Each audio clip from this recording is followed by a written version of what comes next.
When 29-year-old environmental engineer Nia Carter vanishes on a remote Colorado trail in 2019, her disappearance is treated as another tragic loss to the mountains.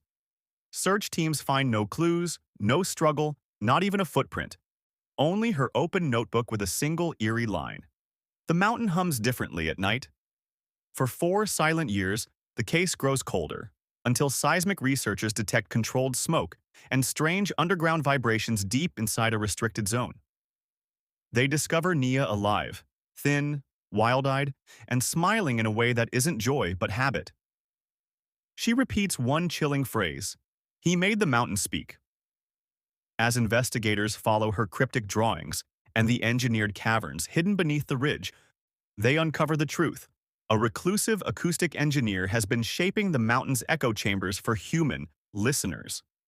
Nia's rescue is only the beginning of unraveling a carefully constructed world built on silence, obsession, and the dangerous belief that the Earth can be taught to remember human voices. Before we go any further, if this is your first time here, we'd love for you to hit that subscribe button and turn on notifications. Your support means the world and helps us bring you even more powerful stories. Stick with us until the end, and if this mystery moves you, share your thoughts in the comments and pass it along to a friend. You know how some people disappear and the story just fades? Well, Nia Carter's disappearance never faded. It sat there, like a stone in the throat of anyone who knew her. Back in July 2019, she was just a 29-year-old black woman trying to breathe again after a brutal year of non-stop deadlines. She worked in environmental engineering, smart, stubborn, always curious, and she kept saying she needed a reset. Not a vacation, a reset. So she drove up to the Colorado mountains, alone, windows down, letting that dry summer wind slap her awake. People at the gas station said she looked tired but excited, the kind of look someone gets when they're finally choosing themselves. Cameras caught her at 6:47 a.m., buying trail bars, a paper map, and a tiny field recorder. The cashier later told deputies, "She kept asking about places where the wind sounds weird, like it sings." He laughed at the time, thought she was joking. He doesn't laugh about it now. When she signed the Crow's Spine Trail visitor log, her handwriting was sharp, steady, confident. "Be back Friday. If I'm late, don't worry." Bold. Chill. Very Nia. But by Friday, her sister, Tasha, did worry. And by Saturday morning, she was on the phone with search and rescue, voice shaking, saying, "Something's wrong. She always checks in." That trailhead sits at the edge of a ridge they call the Broken Edge, a place locals whisper about. Not haunted or anything. Just strange. Sounds echo differently up there, like cliffs bending your voice. Rangers say wind patterns get weird, bouncing around in tight spirals. Some hikers love it. Others hate it. Nia? She seemed drawn to it. When search teams first walked up the ridge, everything felt ordinary. Dry soil, thinned-out trees, the faint scent of sunburnt pine. But people kept mentioning how quiet it was. Too quiet. Not peaceful quiet. Held breath quiet.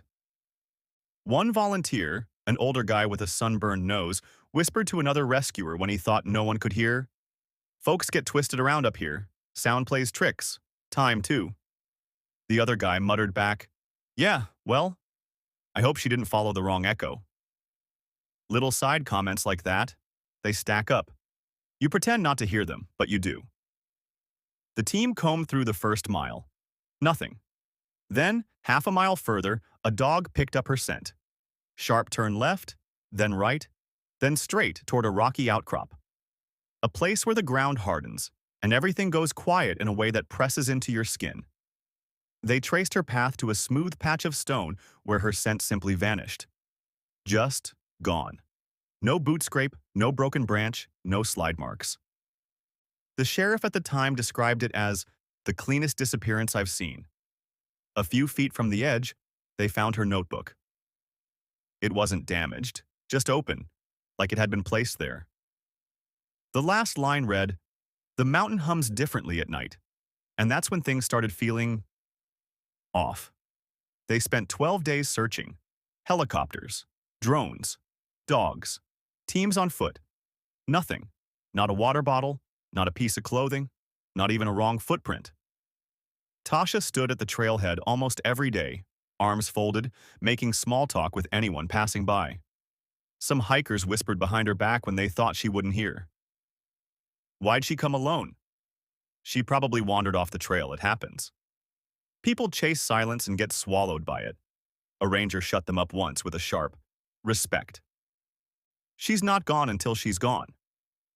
But after 12 days, even he looked defeated. By the end of July, the search was officially suspended. They called it low probability of survival. Her family held a memorial because what else do you do when there's no body, no answers, just a trail that leads into nothing? And for 4 long years, the mountains held their silence. No sightings, no discovered gear, no new clues. Just Nia's name slowly slipping into the long, dusty list of people lost to the wild.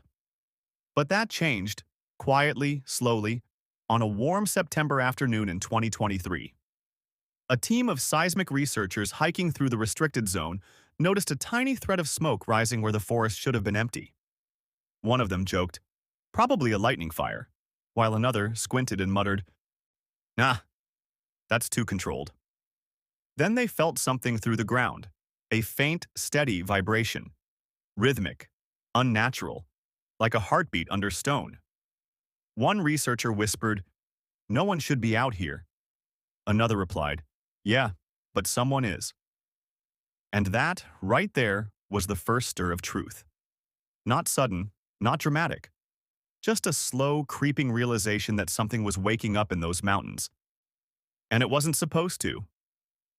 The seismic research team didn't panic at first. They just stared at that thin ribbon of smoke curling above the tree line, the way you stare at something that doesn't make sense. One of the grad students, a guy with shaggy hair and a sunburn, muttered, "Huh, that's definitely a fire." Another replied, "Yeah, but look at how straight it rises. That's a controlled burn. Not lightning." People joke when they're nervous. It's a thing humans do to stop their brains from sprinting. Professor Medina, the leader of the team, didn't joke.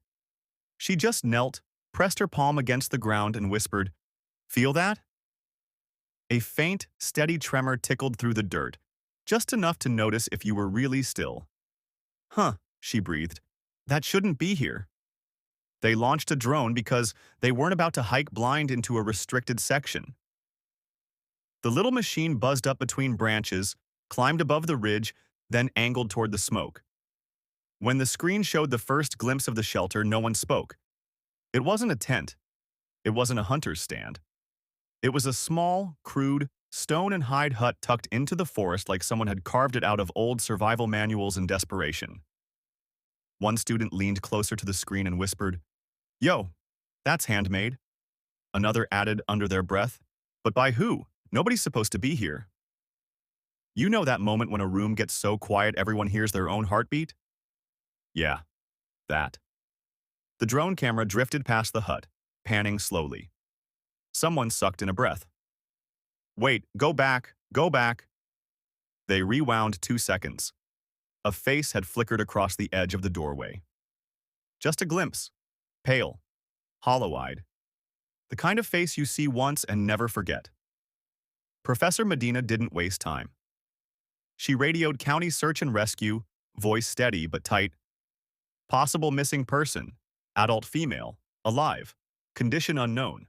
We're maintaining distance." The sheriff's team arrived an hour later. Boots crunching over branches, radios soft. The forest weirdly silent under that thin fog. One deputy whispered to another, "Feels like the trees are watching." The other nudged him. "Bro, don't start that." But no one laughed. When they reached the hut, the sheriff called out softly, "Hello? We're here to help. We're not here to hurt you." No response, just a slow, dragging shuffle from inside, like someone adjusting their weight. Then she stepped out. Nia. Except, not the Nia her sister knew. Not the woman who hiked with bright eyes and loud laughter. This version looked carved from stone and silence. Her skin was pale and dry, mottled with dust. Her hair had fused into long, tangled ropes. And her smile, that was the part that chilled the officers. It wasn't wide or cheerful, just fixed, like a mask someone forgot to take off. She stared through them, not at them. Not blinking, not reacting, just there. A deputy tried gently. "Ma'am, what's your name?" Her lips twitched, barely visible, and she whispered, "He made the mountain speak." Her voice cracked like she hadn't used words in a long time. Not a scream, not dramatic, just soft and wrong. They wrapped her in a blanket, guiding her out slowly. Every time someone touched her arm, she flinched. Not violently, just like a person stepping from darkness into too much light. As they led her down the slope, one deputy whispered to another behind her back, "How the heck did she live out here?" The other muttered, "Man, I don't think she lived. I think she just survived." At the hospital, lights made her squint. Beeping monitors made her jerk her head like she expected something to answer back. Nurses tried talking to her, but she stared at walls more than faces. Any low rumble, a rolling cart, a deep voice, a closing door, made her gasp, eyes wide, heart rate jumping. One nurse whispered to another, "She reacts like the sound means something." The other nodded. What kind of sound scares someone like that? Doctors found old scars, layers of calluses, strange patterns drawn on her arms with charcoal, like spirals and echo marks. While she slept, her fingers twitched, small motions tracing invisible circles in the air, like she was drawing sound waves she couldn't explain. The weird part? She didn't fight treatment, didn't resist, didn't ask for anything. She just listened, as if waiting for a sound only she could hear. Meanwhile, the sheriff reviewed the drone footage again and again. One thing kept bothering him. The smoke from the hut wasn't rising from a big fire. It was small, controlled, like someone had been there recently, maybe hours earlier. But the ground around the hut had only one set of footprints. Not two, not three, just one. Nia's. And this detail gnawed at everyone's mind. If she had been alone, who kept the fire going before she walked out? Who built the hut stable enough to last years? Who carved the symbols inside the stone walls? And why did the vibrations under the mountain stop the very moment she was rescued? When investigators returned to the site 2 days later, they discovered something new. Something that had been hidden behind fallen rock, deeper in the trees. A narrow slit in the ground. A man-made opening, barely wide enough for a person to slip through. It pointed straight down into darkness. One deputy whispered, "This ain't no hut story anymore." And slowly, carefully, they realized the truth. Finding Nia wasn't the end of the mystery. It was just the beginning. They brought the mountain into courtrooms, into labs, into little conference rooms with bad coffee and 2 bright lights. And every time someone said the word resonance, Nia flinched like a man whispering his first secret. Investigators moved slowly because mountains don't like being rushed. They mapped the hut, then the narrow chute, then the wider tunnels below. They turned her charcoal spirals into coordinates, lines on a faded topo map that hadn't seemed important until someone matched a spiral with a notch on a rock face. One notch led to another, and another, like a breadcrumb trail carved into stone. The journal in the pack, El Marro's, rolled out in quiet pieces. Agent Collins read it at night, fingers tapping the page edge like he was counting heartbeats. The pages were not dramatic. They didn't scream cult. They whispered obsession. "Sound remembers," one entry read. "The mountain stores what we speak. We gently pull it back." That phrase, "gently pull it back," was the kind of line that lodges in your teeth. It sounds reasonable when you read it under fluorescent light, like something an eccentric scientist might say. But when you hear it from a battered woman who learned to smile when work hurt, it is a different thing entirely. They dug, and what they found was methodical. Ladders hammered into shale, sockets carved out to hold poles, shelves with dates scratched in the wood, a charcoal map of caverns, a notebook with Nia's name inked in a corner and a single note beside it, "Listener." Piece by piece, the investigators built a picture. El Marro, an acoustic engineer who vanished years earlier, had moved from papers and proclamations into practice. He believed certain pockets of stone could amplify, store, even hold sound. He thought, quietly and dangerously, that the mountain could be taught to hum in particular ways if you coaxed it. If you built chambers, tuned them, fed them with hours of concentrated human noise, with breath and strain and repetition. He called it harvesting resonance. He called people listeners. Nia was a listener. And the more they read, the more the clinical files turned into a slow burn of cruelty. Schedules carved into beams, hours of silence followed by hours of deliberate noise. Hand signals that became commands, small punishments for looking away. Not all violence left bruises. Some things dug under your skin and lived there. They found more people.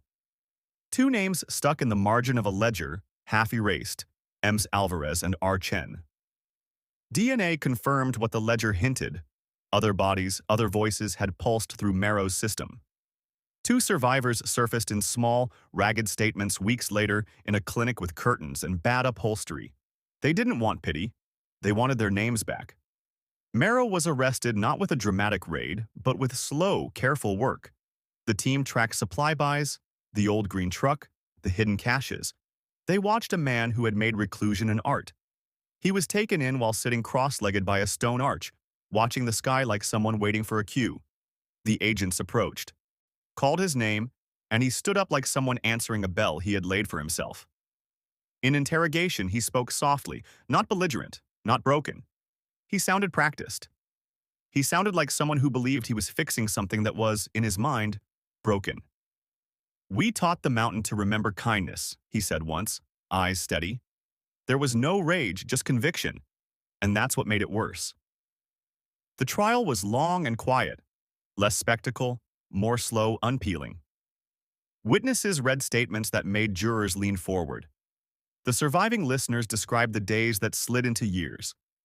The routine of sitting in perfect stillness. The measured claps and chants bent to the chamber's frequency. The slow erosion of wanting.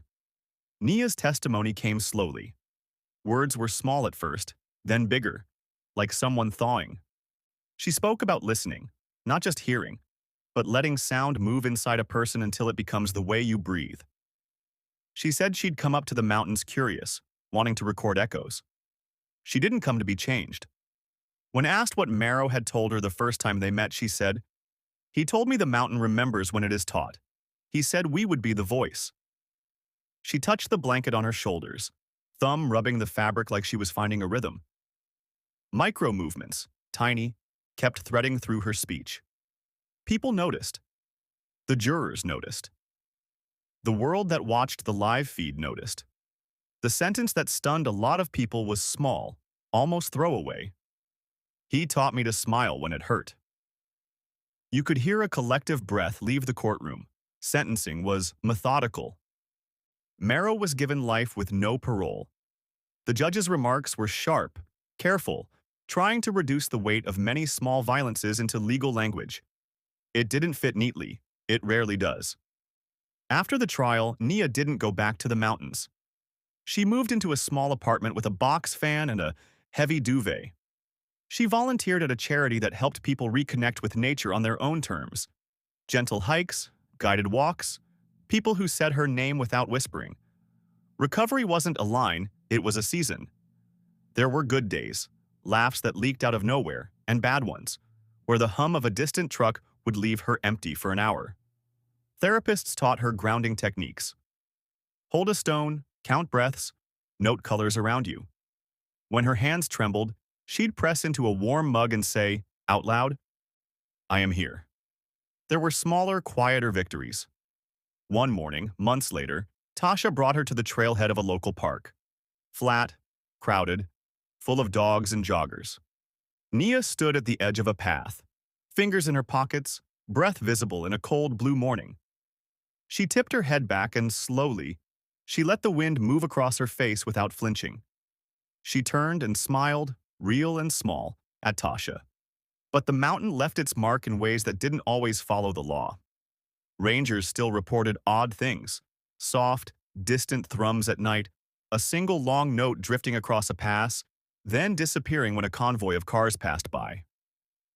Old-timers said the sound had always been there in some form. Younger people said the arrests had quieted something. And yet, in a drawer at the sheriff's office, tucked between evidence tags, someone kept one small, odd thing, a pebble Nia had smoothed with her thumb, worn shiny by constant rubbing. On it, faint as a whisper, were the grooves of a spiral. Nobody could agree if the grooves were a map or a tick made by anxiety. But every investigator who handled it put it down slowly, like it had weight beyond its size. The last line we leave you with is not a cliffhanger. It's a whisper, a tiny sound you might hear when you pause the video and sit very still. On a cool, low-wind night the year after the trial, a park volunteer called Dispatch. He stood beneath the ridge and swore, under his breath, that he heard something like a chorus of stones, soft and layered, like a memory someone had hummed into the earth and the earth had kept. He asked the officer quietly, "You ever think places can remember people?" The officer, older, with a cracked smile, said, "Maybe, or maybe people remember places." Then they both listened, and the sound folded back into the dark. Nia keeps a pebble in her pocket. She rubs it when the world starts to tilt. She can breathe now. She still hates silence. Sometimes she laughs at dumb sitcoms. Sometimes she cries. But she stitches a life back together, one careful, stubborn stitch at a time. And if, on a late night when everything else is asleep, you stand near the crow's spine and press your ear to stone, don't expect a choir. Expect a soft history. Expect a small, patient echo that carries names in a way that's less terrifying than it once was, and more like memory, because some things the mountain kept, and some things it returned. But people carry what the mountain could not keep, and that matters too. If this story gripped you, if it pulled you into the silence of those mountains, then go ahead and hit that subscribe button, drop a like, and share your thoughts in the comments. Do you think the mountain was storing something deeper? Or was it all the mind of one dangerous man? Your support helps these real, unsettling stories reach more people. And it keeps this channel digging into the mysteries most folks walk right past. Stay curious, stay safe, and never ignore the sound the earth makes when it goes quiet.